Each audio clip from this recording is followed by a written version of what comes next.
आज का हमारा टॉपिक है क्रोमोसोम रिलेटेड। ठीक है कि क्रोमोसोम जो होते हैं हमारी बॉडी में, उसके बारे में, उससे रिलेटेड म्यूटेशन, उनका फंक्शन, उन सब के बारे में आज हम बात करने वाले। इसीलिए आज के हमारे टॉपिक का नाम है क्रोमोसोम रिलेटेड टॉक। ओके, सबसे पहले तो हम इसको छोड़ते हैं, इसके एक्सेप्ट बात कर लेते हैं। ठीक है, जो क्रोमोसोम्स होते हैं, मेन क्रोमोसोम्स का ही हमारे हर जगह फंक्शन होता है। ठीक है, क्रोमोसोम के नंबर ऑफ क्रोमोसोम के अकॉर्डिंग ही कौन हाईली डेवलप्ड एनिमल है, कौन लोअर वर्टेब्रा में आता है, हायर वर्टेब्रा में आता है, कौन कौन किस ऑरा में रखा गया है।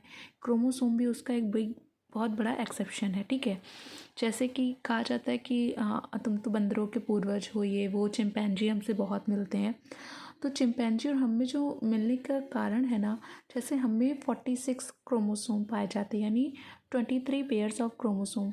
ऐसे ही चिंपैंजी में 48 क्रोमोसोम पाए जाते हैं, यानी कि 24 पेयर ऑफ क्रोमोसोम। ओके, जो पेयर्स ऑफ क्रोमोसोम्स होते हैं, अगर हम अपने ह्यूमंस की बात करें ना, तो 22 ऑटोसोम्स होते हैं और 1 जो होता है स्पेसिफिक, वो सेक्स क्रोमोसोम होता है।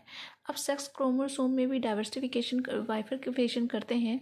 तो अगर जो 23rd नंबर वाला क्रोमोसोम है वो XY है, यानी उसमें एक Y क्रोमोसोम है, तो वो मेल को रिप्रेजेंट कर रहा है। और अगर उसमें दोनों ही X क्रोमोसोम हैं तो वो रिप्रेजेंट कर रहे हैं एक फीमेल को। ठीक है, अब देखिए, ये तो नॉर्मल बात होगी। अब हम इससे रिलेटेड जो म्यूटेशन हो सकते हैं उनके बारे में पढ़ते हैं। तो मैंने इस टॉपिक के सब टॉपिक को नाम दिया है सिंड्रोम्स। ठीक है, सिंड्रोम्स की बात करते हैं। तो सिंड्रोम्स की डेफिनेशन क्या होती है? सिंड्रोम का कैरेक्टर क्या होता है? मल function in any of the body system. ठीक है, अगर in any of the body system and it caused by abnormal chromosomal number. Syndrome से क्या होगा कि कोई भी हमारी बॉडी के जो फंक्शन है उनका मल फंक्शन होना, और अगर ये सिंड्रोम्स बन रहे हैं या कॉज करे जा रहे हैं क्रोमोसोमल के नंबर में एबनॉर्मलिटी के कारण, तो इसको क्रोमोसोम रिलेटेड सिंड्रोम्स का नाम दिया गया है। ठीक है, नॉर्मली मैंने बोला ना, human have 46 chromosome arrange in 23 pair. The pair very in size and shape. ठीक है, साइज और शेप में वेरी करते हैं, उसके बारे में मैं आगे बताऊंगी। ठीक है, and a number of convention 22 autosomes होते हैं। 23rd की बात करते हैं, अगर दोनों एक्स हैं तो वो फीमेल, और एक वाई है तो वो मेल। ठीक है, अगर ये 23 से मतलब ज़्यादा होते हैं, नंबर ऑफ 23 से ज़्यादा होते हैं, तो उसे ट्राइसोमी कहते हैं। ठीक है, कोई चीज़ को ज़्यादा होना तो वो ट्राइसोमी। अगर वो नंबर जितने होने चाहिए बिलो द नॉर्मल होंगे तो उसे मोनोसोमी बोलेंगे। अगर पूरा क्रोमोसोम ही डुप्लीकेट हो जाएगा तो उसे ट्रिप्लॉइडी बोलेंगे।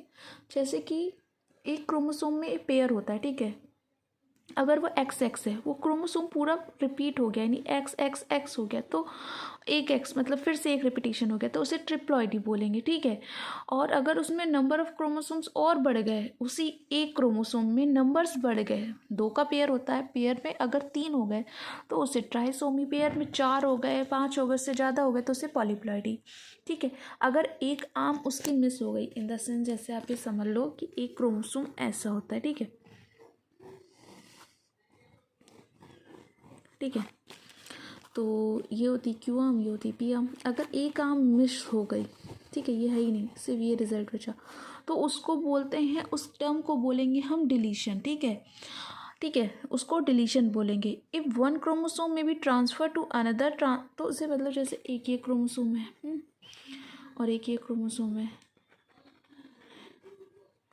ये इसमें अटैच होके जाके तो क्या होगा, इसका साइज़ तो छोटा हो गया, पर जो जैसे अटैच हुआ तो दोनों में ही एबनॉर्मलिटीज़ आ गई ना, तो उसको क्या बोलेंगे, इस कंडीशन को ट्रांसलोकेशन बोलेंगे। Which has no effect on the person, मतलब जो ट्रांसलोकेशन होता है उसका जिस पर्टिकुलर पर्सन पे हुआ है उस पर तो उसका इफेक्ट दिखता है भी है, पर नहीं, मोस्टली नहीं दिखता। बट इट कॉट डिलीशन और डुप्लीकेशन। ये क्या करेगा, डिलीशन को कॉज करेगा जाके, या डुप्लीकेशन सिंड्रोम को कॉज करेगा जाके इन हिज और हर ऑफ स्प्रिंग। डिलीशन के बारे में मैं बता ही चुकी हूँ। डुप्लीकेशन की बात करूँ तो जैसे ये एक था ना, ये चीज़ रेप्लिकेट होके यहीं ऐड हो जाना, तो जो इसका रिजल्टेंट निकलेगा वो क्या होगा, ऐसे। ठीक है, यहाँ तक तो ABC था ही, फिर रिपीट ABC हो गया। ओके, तो ओके, ठीक है, तो इसको बोलते हैं हम डुप्लीकेशन। ठीक है, 4 टर्म्स की यहाँ पे डिस्कशन हुआ, डिलीशन, ट्रांसलोकेशन और डुप्लीकेशन। ओके, सॉरी 3 टर्म्स का। ठीक है, ठीक है, तो उसमें क्या होता है, नो अकर ड्यूरिंग, मतलब क्या होता है कि फीमेल्स के एग और मेल के स्पर्म में प्रॉब्लम आएगी, और जब उनका फ्यूज़न होगा तो जाइगोटिक फॉर्मेशन जो होगा ना, तो जिनमें ट्रांसलोकेशन हुआ होता है उनमें तो उसका कोई इफेक्ट नहीं दिखता, पर उनके एग और स्पर्म के फ्यूज़न से जो जाइगोट बनता है ना, उसमें डिलीशन और डुप्लीकेशन शो करता है। क्योंकि कोई चीज़ ज़्यादा है, कोई चीज़ कम है, तो उसका रिजल्टेंट उनकी ऑफ स्प्रिंग में दिखता है। ठीक है, तो formation on the early development abnormal chromosome. ठीक है, एबनॉर्मलिटी बनती है जिसे मोसेसियम कहते हैं। ठीक है, मोसेसियम मतलब because of the unusual genetic signal transmitted by the chromosome some of imbalance. इसका जो रेशियो देखा गया ऑल ऑफ बर्थ 0.5% से देखा गया। ठीक है, अब हम आ जाते हैं इसमें सिंड्रोम्स को लेकर। ठीक है, सबसे पहले जो क्रोमोसोमल रिलेटेड सिंड्रोम की डिस्कवरी हुई थी तो उसको नाम दिया गया है डाउन सिंड्रोम को, जिसे मंगोलिज्म भी कहते हैं। ये एक फर्स्ट क्रोमोसोम डिसऑर्डर है जिसकी डिस्कवरी 1959 में हुई थी। इसमें क्या होता है, ये ट्राइसोमी है, यानी इसमें जो पेयर है, पेयर में एक क्रोमोसोम बढ़ जाएगा। ठीक है, तो 21 है ऑटोसोमल क्रोमोसोम है, तो उसमें एक पूरा ही क्रोमोसोम पी क्यू की आर्म जो होती है वो पूरी बढ़ जाएगी, तो उसे ट्राइसोमी बोलेंगे। इंटायर क्रोमोसोम डुप्लीकेट ठीक है, इसमें प्रॉब्लम्स क्या क्या आती हैं, इंटेलेक्चुअल डिसेबिलिटीज़, मतलब वो इंटेलेक्चुअल नहीं कर पाता ईजिली किसी से, हार्ट्स की डिजीज़ेस होती है, एबनॉर्मल सेक्सुअल डेवलपमेंट होता है, कैंसर मेलिगेंसी मतलब कैंसर होने के चांसेस ज़्यादा होते हैं। ठीक है, और ये मोस्टली देखा गया है उन बच्चों में जिनकी मदर जब उनकी मदर उनको बर्थ देती हैं तो उनकी एज मोर देन 35 हो चुकी होती है। क्योंकि मतलब हमारी बॉडी ऐसी है ना कि हर चीज़ के लिए परफेक्ट टाइमिंग हुई है। मतलब कोई चीज़ होती है ना कि वो जब फ्रेश होती है, कोई भी चीज़ हमारे लिए नई आती है, तो जब नई चीज़ होती है तो उसका जो मतलब कहते हैं ना, उसका फंक्शन और उसकी परफॉर्मेंस बहुत बढ़िया होती है। पर तो जैसे जैसे एज के अकॉर्डिंग उसकी फंक्शनैलिटी पे भी प्रभाव पड़ता है, इफ़ेक्ट पड़ता है। इसीलिए फीमेल्स में अगर वो आफ्टर 33 के बाद वो कंसीव करती हैं तो उनमें तो कोई प्रॉब्लम नहीं होती, प्रॉब्लम होती भी है क्योंकि उनके जो डिलीवरी होती है वो बहुत हाईली चांसेस होते हैं सी सेक्शन के, रेयरली वो नॉर्मल डिलीवरी होती है उनकी। और जो उनके ऑफ स्प्रिंग्स होते हैं उनमें जेनेटिक म्यूटेशन होने के चांसेस ज़्यादा होते हैं।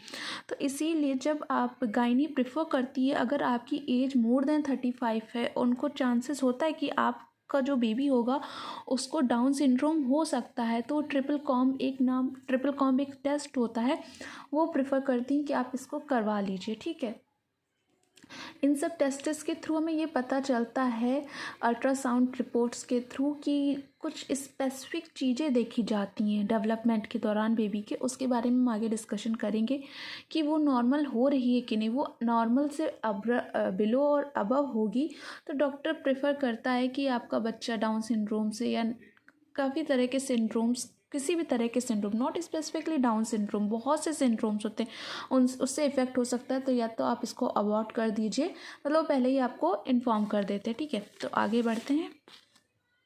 यहाँ पे मैंने एक दूसरा लिया है फिलाडेल्फिया। ओके, फिलाडेल्फिया सिंड्रोम क्या होता है, इसमें जो ट्रांसफॉर्मेशन होता है ना, यहाँ पे क्या हो रहा है, यहाँ पे हो रहा है तुम्हारा ट्रांसलोकेशन। ओके, ट्रांसलोकेशन के बारे में मैं पढ़ चुकी। ट्रांसलोकेशन होता है in between chromosome 9 to chromosome 21। Okay,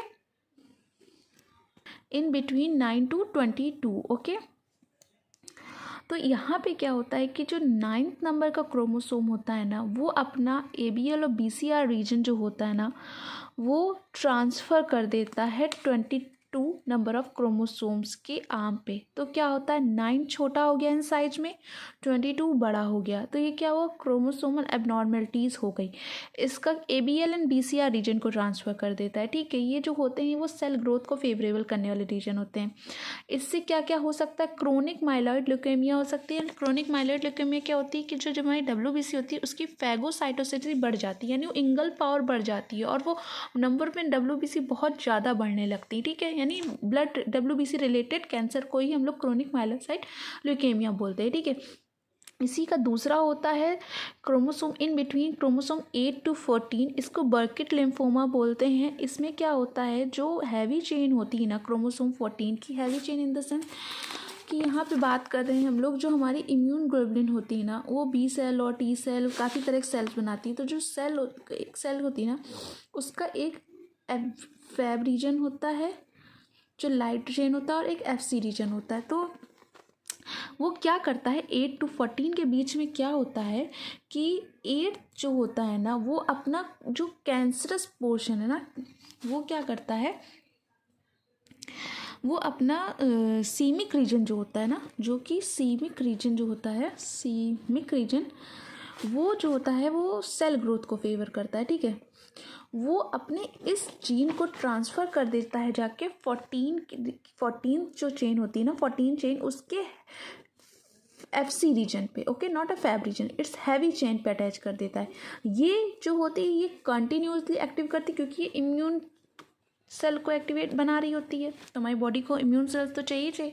तो यहाँ पे क्या होता है, ये अब अपने सीमिक जीन को इसने इस जगह एक्टिव कर दिया जो कंटिन्यू डिवीज़न कर रही है। तो फिर क्या होगा, सीमिक का कंटिन्यू डिवीज़न होता रहेगा और ऑब्वियसली में आता है अनकंट्रोल्ड सेल ग्रोथ को हम क्या बोलते हैं, कैंसर। साइंटिफिक नेम है कि uncontrolled cell growth.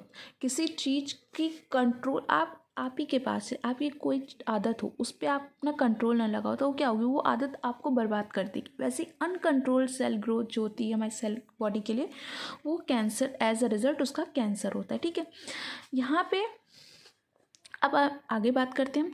Sex chromosome abnormalities are more common and tend to have less drastic effect than autosomal abnormalities. जो सेक्स क्रोमोसोमल एबनॉर्मलिटीज़ हैं वो कॉमन भी हैं और उनका ड्रास्टिक इफेक्ट भी कम होता है एज़ कम्पेयर टू ऑटोसोमल, यानी autosomal abnormalities is worst then sex chromosome. Okay, अब हम आगे बात करते हैं टर्नर सिंड्रोम के ऊपर। इसमें XO यानी एक जो X क्रोमोसोम थी उसकी डिफिशेंसी हो गई। ओके, फिर दूसरा क्रोमोसोम आता है क्लिन-फ्लिंटर सिंड्रोम। उसमें क्या हो रहा है, एक X क्रोमोसोम की नंबर बढ़ गया, यानी यहाँ पे मोनोसोमी हो रहा है, यहाँ पे ट्राइसोमी हो रहा है। ठीक है, अब बात करते हैं टर्नर एंड क्लिन-फ्लिंटर सिंड्रोम। अगर ये मेल फीमेल तो मतलब में क्या होता है कि इसमें जो होता है ना उसमें एक ही के अंदर male female genitalia respectively show करेंगे। मतलब मेल के अंदर फीमेल के कैरेक्टर होंगे, फीमेल के अंदर अपने फीमेल के साथ साथ मेल के भी कैरेक्टर होंगे। ठीक है, विथ इसके कैसे आप इसको आइडेंटिफाई कर सकते हैं, with retarded development of sexual characteristic. Okay, इसके बारे में हम आगे डिस्कशन करेंगे। ठीक है, फिर एक टॉपिक आता है, एक टर्म आता है सुपर मेल। इसमें क्या होता है, इसको मेटा मेल भी कह सकते हैं। ठीक है, इसमें एक नंबर ऑफ वाई क्रोमोसोम बढ़ गया। ठीक है, तो इसमें इसके आइडेंटिफाई करने के टर्म्स क्या होंगे, इनकी हाइट ज़्यादा होती है, टॉल होते हैं, मतलब लर्निंग कैपेसिटी इनकी कम होती है। बहुत से साइंटिस्ट ने इसको डिनाई भी किया और बहुत से साइंटिस्ट ने इसको एक्सेप्ट भी किया कि इन जो सुपर मेल होते हैं ना उनमें क्रिमिनल बिहेवियर होता है। ठीक है, वो एंटी सोशल होते हैं। ठीक है, अब इनके बारे में हम बाद में डिस्कशन करेंगे। अब हम बातें हैं मेन अपने टॉपिक पे, जिसका एक मतलब मेन टॉपिक को ही शुरू करते हैं, जिसमें पहला आता है फ्रैंगल एक्स सिंड्रोम। ठीक है, मतलब एक्स साइड पे जो क्रोमोसोम एक्स होता है उसमें उसके टर्मिनल एंड पे एक फ्रैंगल साइट होती है। ठीक है, fragile site on the end of the X chromosome, उस पर म्यूटेशन जब होता है तो उसे फ्रैंगल एक्स सिंड्रोम बोलते हैं। क्या क्या हो सकता है, मेंटल एबिलिटी उनकी कम होती, लर्निंग इम्पेयरमेंट होता है, वो ईजिली कोई चीज़ लर्न नहीं सीख कर पाते, थिंकिंग कैपेबिलिटी उनकी कम होती है, रिमेंबरिंग पावर उनकी कम होती है, अब ये क्यों होता है? जब पार्शली और कम्प्लीटली लॉस हो जाए हमारे पास एक प्रोटीन होती है जिसको बोलते हैं FMRP, जिसका फुल फॉर्म होता है फ्रैंगिल एक्स मेंटल रिटार्डेशन प्रोटीन, ठीक है। इसका काम क्या होता है? Brain facilitating maturation of synapses, ठीक है। ये क्या करवाता है? फैसिलिटेटिंग मतलब होता है कोई चीज़ स्पॉन्टेनियसली होना जिसके लिए एनर्जी की रिक्वायरमेंट नहीं होती, ठीक है। Brain facilitating maturation of synapse का काम क्या होता है? हम मानते हैं, हमने बड़े पढ़ा है ना कि दो न्यूरॉन्स के बीच में सिनेप्स बनता है। जब ये दे रहा होता है, ये ले रहा होता है, तो यहाँ पे एक इलेक्ट्रिक चैनल बनता है जो मतलब इनके बीच में थोड़ा करंट होता है, जिसको -72 +30 तक बोल सकते हैं। इसको पोलराइजेशन बोलते हैं, ज़ीरो को बोलते हैं डीपोलराइजेशन होना, इसको बोलते हैं एक्शन पोटेंशियल होना। तो ये जो एक बनता है ना, रिलेशन बनता है जो प्री सिनेप्टिक और पोस्ट सिनेप्टिक के बीच में से सिनेप्टिक बनते हैं ना, उसको बोलते हैं। ओके, तो सिनेप्स फॉर्म करने के लिए हमें फ्रैंगिल एक्स मेंटल रिटार्डेशन प्रोटीन की रिक्वायरमेंट होती है न्यूरॉन को फंक्शनल होने के लिए, ठीक है। Electric nerve impulse between two nerves, ठीक है। यहाँ पे मैंने मेंशन भी किया प्री और पोस्ट के बीच में एसिटिलकोलिन का जो ट्रांसफॉर्मेशन होता है, ठीक है। FMRMP जो होता है ना, वो कंट्रोल करता है न्यूरॉन्स प्रोडक्शन ऑफ मतलब जो न्यूरॉन को जिस प्रोटीन चाहिए उसका ट्रांसक्राइब जिस RNA के थ्रू होता है ना, उसको मेंटेन करता है FMRMP, ठीक है, जीन, ठीक है। लार्ज क्वांटिटी अगर इस प्रोटीन की ज़्यादा क्वांटिटी हो जाएगी तो वो सिनेप्स को डिस्टर्ब कर देगा। अच्छा, इस प्रोटीन को कौन बनाता है? इस प्रोटीन को बना रहा होता है FMR1, यानी कि फ्रैंगलिन एक्स मेंटल रिटार्डेशन 1 जीन, जो कि क्रोमोसोम एक्स क्रोमोसोम पे लोकेटेड होता है, ठीक है। इसके पास DNA होते हैं, नाइट्रोजनस बेस होता है, ठीक है। इसके जो DNA होता है ना, DNA में प्यूरिन और पिरामिडीन होता है। जो इसका ट्रिपल ट्राई नाइट्रोजनस बेस होता है ना, ट्रिपलेट वाला, उसमें होते हैं ये वो हमेशा साइटोसिन और ग्वानिन रिपीट्स होते हैं, ठीक है। और इसके ये दो बन सकते हैं, या तो CGG या CCG, मतलब इनका जो रिपीट होता है ना ट्रिपल कोडॉन, वो CGG और CCG होता है। हाँ, जो ये CGG और CCG जो होते हैं ये लाइसिन आर्जिनिन को कोड करते हैं। ओके,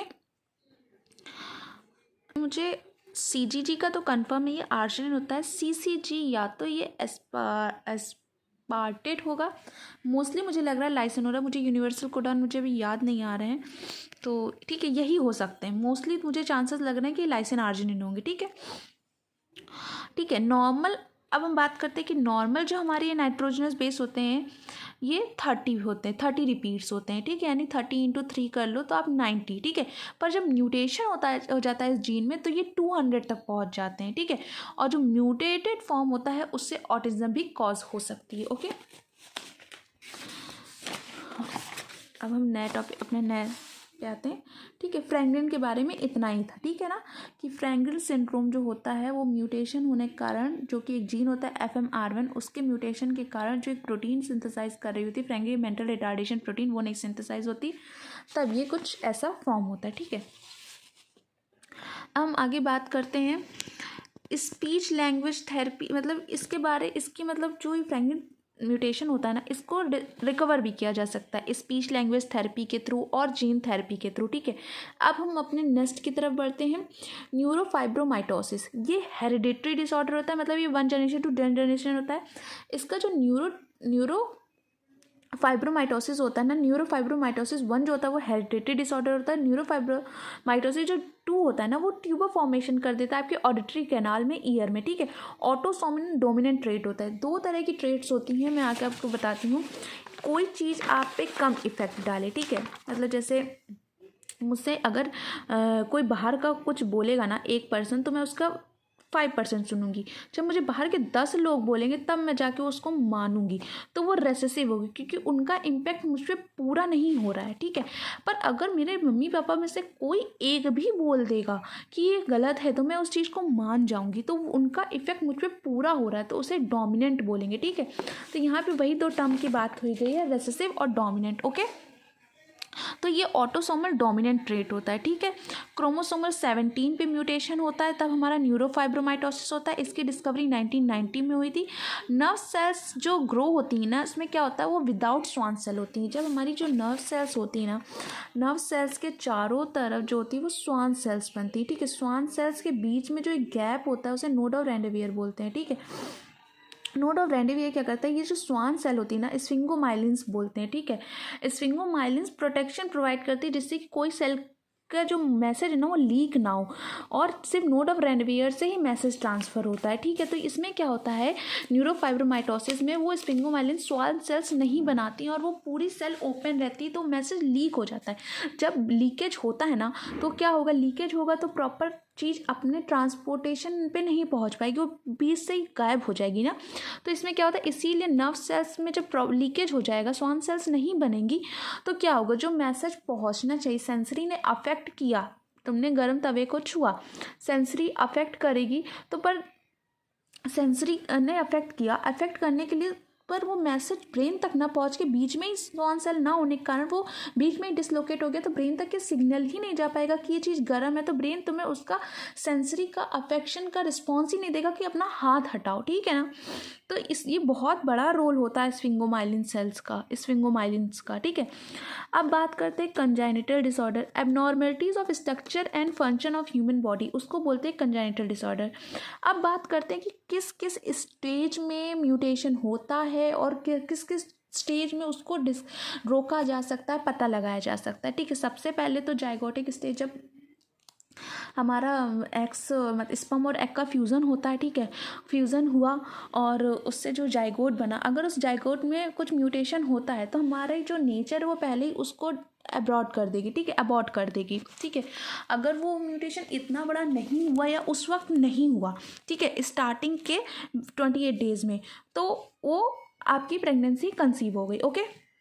फिर उसके बाद ब्लास्टोजेनेसिस स्टेज आएगी फर्स्ट 28 डेज़ में, स्मॉल साइज़ का, उसमें देखा अगर नॉर्मल ग्रोथ हो रही है, ठीक नहीं हो रही है, उसमें क्या होगा, अगर म्यूटेशन होगा अगर ब्लास्टोजेनेसिस स्टेज में, तो एम्ब्रियो का जो साइज है वो अब नॉर्मल होगा, स्मॉल होगा, एबनॉर्मलिटीज़ होंगी, ठीक है। फेशियल क्लेफ्ट बनेगा, फेशियल क्लेफ्ट उसे बोलते हैं जो आपका फेस के जो अल्ट्रासाउंड होता है ना, अल्ट्रासाउंड में डॉक्टर्स यही सब देखते हैं, आपकी जो साइज़ कैसे पता करेंगे, उनका एक पैरामीटर सेट होता है ना, वो उस एंगल से आपके टेल टू हेड वो साइज़ देखते हैं, ठीक है। अगर 28 डेज़ का एक पैरा सेट है कि इतने सेंटीमीटर का होना चाहिए, अगर वो नहीं है तो वो थोड़ा सा उनको पता चल जाता है, ठीक है। फेशियल क्लेफ्ट, फेशियल क्लेफ्ट मतलब मेन हमारे अल्ट्रासाउंड में देखा जाता है कि बेबी की नोज़ बन रही है कि नहीं, ठीक है। अगर उसकी नोज़ बन रही है यानी उसके प्रॉपर फेशियल क्लेफ्ट, फेशियल मतलब फेशियल जितने भी हैं सब कुछ बन रहे हैं, ओके। अब बात करते हैं, अच्छा फर्स्ट 28 डेज़ में भी नहीं देखा गया, फिर उसके बाद नेक्स्ट स्टेज आती है ऑर्गेनोजेनेसिस, यानी कि 29 to 56, यहाँ पे देखा जाता है कि जो ऑर्गन फॉर्मेशन है वो प्रॉपर हो रहा है कि नहीं, क्लेफ्ट पैलेटा बन रहा है कि नहीं बन रहा है, मतलब उसके फेस का चिक बोन और चिक बोन, आईब्रो बोन, ये सब बन रही हैं कि नहीं बन रही, ठीक है। अगर यहाँ पे भी पता चल जाता है तो बोलते हैं डॉक्टर कि बेबी को अबॉर्ट कर दीजिए आप, ठीक है। फिर आती है इसके बाद फीटल स्टेज, यानी कि 57 to 266, ओके। इसमें देखते हैं इनॉर्मस ग्रोथ, ये जो टाइम होता है ना इसमें इनॉर्मस ग्रोथ होती है फीटस की, मतलब इसमें फिर देखा जाता है कि किस ऑर्गन बन रहे हैं कि नहीं, सेल की ग्रोथ हो रही है कि नहीं हो रही, ठीक है। फिर इसके बाद देखते हैं मेटाबॉलिक डिसऑर्डर, ठीक है। मेटाबॉलिक डिसऑर्डर तभी होता है या तो उसके बेबी के एक्स क्रोमोसोम में म्यूटेशन होगा या माइट्रोकॉन्ड्रियल डीएनए में म्यूटेशन होगा। जो हमारा माइट्रोकॉन्ड्रिया होता है वो ऑलवेज हमें मालूम है क्योंकि बेबी मदर के वूम में रहता है ना, तो मदर की प्लेसेंटा से वो अपनी एनर्जी को मतलब फूड ले रहा होता है ना, तो ये मैटरलाइनर मैनर होता है, जिसमें पेरेंटल का कोई माइट्रोकॉन्ड्रिया में पैटर्नल साइड का कुछ भी लेना देना नहीं होता है, ठीक है। Why placenta compensate for her infant impaired metabolism, no parental effect, okay. ये इतनी स्टेजेस होती हैं, मतलब फर्स्ट जाइगोट में देखेंगे, जाइगोट में तो प्रॉब्लम नहीं है, उसके बाद फिर ब्लास्टोजेनेसिस स्टेज में देखते हैं, फिर ऑर्गेनोजेनेसिस स्टेज में देखते हैं, फिर फीटल देखते हैं, फीटल के बाद मेटाबॉलिक डिसऑर्डर देखते हैं, फिर ग्रोथ भी देखते हैं ना।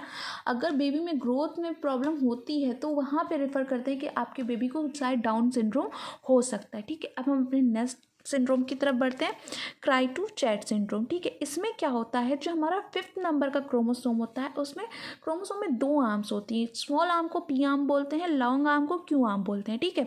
जो हमारी 5th की पी आर्म होती है ना, वो डिलीट हो जाती है। तो फिफ्थ में सिर्फ क्यों आर्म बचा, डिलीशन हो गया। तो इसमें इस स्टेज में क्या होता है, जो बच्चे की आवाज़ होती है ना वो बहुत पतली हो जाती है, उससे बच्चा रोता तो ऐसा रहता है बिल्ली रो रही, तो उसे कैट काई सिंड्रोम भी बोलते हैं और लेजुएना सिंड्रोम भी बोलते हैं। ये 1 मतलब 15,000 में से एक बच्चे को होने के इसके चांसेस होते हैं।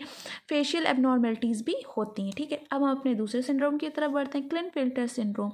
ये सेक्स क्रोमोसोम रिलेटेड सिंड्रोम है। ये 500 और 1000 में से एक में होने के चांसेस होते हैं, ठीक है, इन मेल में। इसको 1942 में हैरी क्लिफेल्ट के थ्रू डिस्कवर किया गया था, इसीलिए इसे क्लिनफिल्टर सिंड्रोम बोलते हैं। इसमें नंबर ऑफ एक्स क्रोमोसोम बढ़ जाते हैं इन केस ऑफ मेल में। इसमें क्या होता है, स्मॉल टेस्टिस होते हैं, ब्रेस्ट इनलार्जमेंट होते हैं। जिस ब्रेस्ट इनलार्जमेंट जब मेल में होते हैं तो उसको एक स्पेसिफिक टर्म दिया गया है जिसे बोलते हैं गाइनोकोमास्टा, ठीक है। गाइनोकोमास्टा में क्या होता है, इसमें मेल हार्मोन्स इम्बैलेंस हो जाते हैं मेल के ही अंदर और फीमेल हार्मोन्स बढ़ने लगते हैं, ठीक है। यानी मेल के अंदर क्या होगा, एंड्रोजन की कमी होने लगेगी, एस्ट्रोजन की ओवर होने लगेगी, ओके। तो ये हो गया हमारा क्लिनफिल्टर सिंड्रोम। अब आगे हम आते हैं क्रोमोसोम, एक होता है हमारा, इसको बोलते हैं पटाउ सिंड्रोम। जब हमारा 13 नंबर ऑफ क्रोमोसोम में रिपीटेशन हो जाता है, मतलब एक्स्ट्रा थर्ड कॉपी बन गई, तो उसको बोलते हैं पटाउ सिंड्रोम, ठीक है। इसमें इन्फेंट बॉर्न होता है, मेंटल, जो बच्चा पैदा होता है वो मेंटल रिटार्डेशन के साथ पैदा होता है। हेड उसका स्मॉल होता है, क्लेफ्ट प्लेटा नहीं बनती हैं, आंखें छोटी छोटी होती हैं, सेंट्रल नर्वस सिस्टम एबनॉर्मल होता है। सर्वाइवलिटी देखी जाती है तो 32 ईयर तक देखी गई है और ये 1/20,000 में एक होती है, ठीक है। अब बात करते हैं हम XYY, ठीक है, यानी कि meta male, 2Y chromosome, 1 in 10,000, mental deficiency, super male भी बोलते हैं इसको। ये छोटा सा था, मैं इसको पहले भी डिस्कशन कर चुकी। अब हम बात करते हैं जब क्रोमोसोमल 18 पे म्यूटेशन होता है तो उसे एडवर्ड सिंड्रोम बोलते हैं। इसमें थर्ड कॉपी एक्स्ट्रा हो जाती है। ये जो होते हैं, जब एडवर्ड सिंड्रोम से इफेक्टेड जो इन्फेंट होते हैं वो फ्यू मंथ से ज़्यादा सर्वाइव नहीं कर पाते, क्योंकि इससे रिलेटेड इनको हार्ट डिजीज़ होते हैं, मल फॉर्म्स होते हैं, ईयर नहीं फॉर्म बने होते हैं। वुमेन्स में जब वुमेन मोर देन 35 हो जाती है तो उसके थ्रू जब वो बेबी डिलीवर करती है तो उन बेबीज़ में एडवर्ड सिंड्रोम होने के खतरे ज़्यादा होते हैं। और Edward syndrome as compare to male female में ज़्यादा होता है। इनका रेशियो 3/1 होता है, मतलब अगर 3 फीमेल में एडवर्ड हो रहा है तो 1 मेल में होगा। और इनकी जो होती है होने की कैपेबिलिटी 1/8000 एक है, ठीक है। अब हम बात करते हैं हमारा XXX, मतलब इसको टर्नर सिंड्रोम भी बोलते हैं। ये मोस्टली डिटेक्ट नहीं होता, इसमें केवल एक एक्स क्रोमोसोम एक्स्ट्रा बढ़ जाता है। नॉर्मली ये फर्टाइन होते हैं, बस इनमें थोड़ा सा मेंटल डिस्टर्बेंस होता है, ठीक है। अब हम बात कर लेते हैं, जब हम बात ही करें क्रोमोसोम की तो हम बात कर लेते हैं कि क्रोमोसोम हमारे कितने तरह के होते हैं, ठीक है। ह्यूमन की बात करते हैं तो उसमें सिर्फ 3 तरह के क्रोमोसोम, मतलब क्रोमोसोम तो 4 तरह के होते हैं, मेटासेंट्रिक, सब मेटासेंट्रिक, एसेंट्रिक, टीलोसेंट्रिक। पर जो टीलोसेंट्रिक होता है वो ह्यूमंस में एब्सेंट होता है, ठीक है। मेट्रासेंट्रिक की बात करते हैं, दोनों ही आर्म्स इक्वल होंगी, सेंट्रोमियर बीच में एक्सेप्ट होगा, एनाफेज स्टेज में ये वी शेप में होगा, ओके। सब मेट्रासेंट्रिक की बात करते हैं तो एक साइड के आर्म्स थोड़े से छोटे होंगे, 1 शॉर्ट साइड होंगे और एनाफेज में ये एल शेप्ड में होंगे, ठीक है। एसेंट्रिक की बात करते हैं तो सेंट्रोमियर एक सेंटर में होगा, एक साइड के आर्म्स बहुत ज़्यादा छोटे होंगे और एनाफेज स्टेज में ये जे शेप में होगा। टीलोसेंट्रिक की बात करते हैं तो सेंट्रोमियर एक एंड में होगा, दूसरी एंड में कोई सेंट्रोमियर के ऊपर कोई चेन ही नहीं होगी। और एनाफेज की स्टेज की बात करें तो ये आई शेप में होते हैं। Metacentric V shape, sub metacentric L shape, acrocentric J shape, telocentric I shape, okay. अब हम बात करते हैं कुछ स्पेसिफिक जो पूछे नहीं जाते पर मैंने उन सिंड्रोम के बारे में भी डिस्कस किया है, जैसे कि वोल्फ-हिर्स्चकॉर्न सिंड्रोम। ये 50,000 में से एक में होता है जब हम 4th क्रोमोसोम की स्मॉल आर्म को डिलीट कर देते हैं। इनमें क्या होता है कि हार्ट से रिलेटेड, ब्रेन से रिलेटेड म्यूटेशन, मतलब मल फंक्शन होता है इनका, फेशियल एक्सप्रेशन ये शो नहीं कर पाते हैं। अब हम बात करते हैं दूसरी, वॉगर सिंड्रोम। ये एक मतलब इसकी जो होने की प्रोबेबिलिटी है वो 1/5 to 10 लाख के बीच में होती है, ठीक है। अगर हम क्रोमोसोम नंबर 11 के पी आर्म को माइक्रो डिलीशन कर दें तो ये वेगर सिंड्रोम होता है, ठीक है। जेनेटिकल एबनॉर्मेलिटीज़ आती हैं इसमें।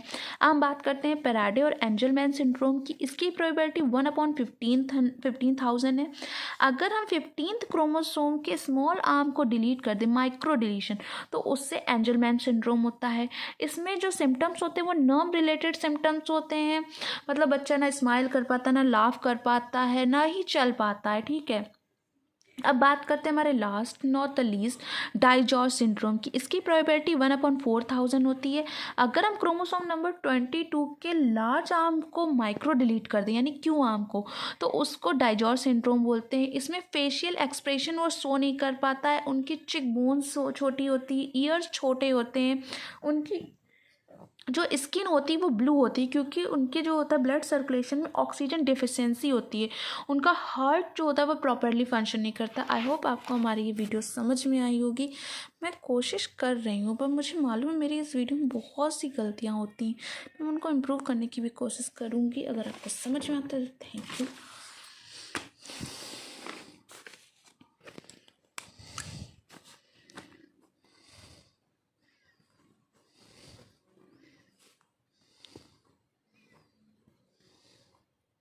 स्माइली कितनी गंदी बनाई है।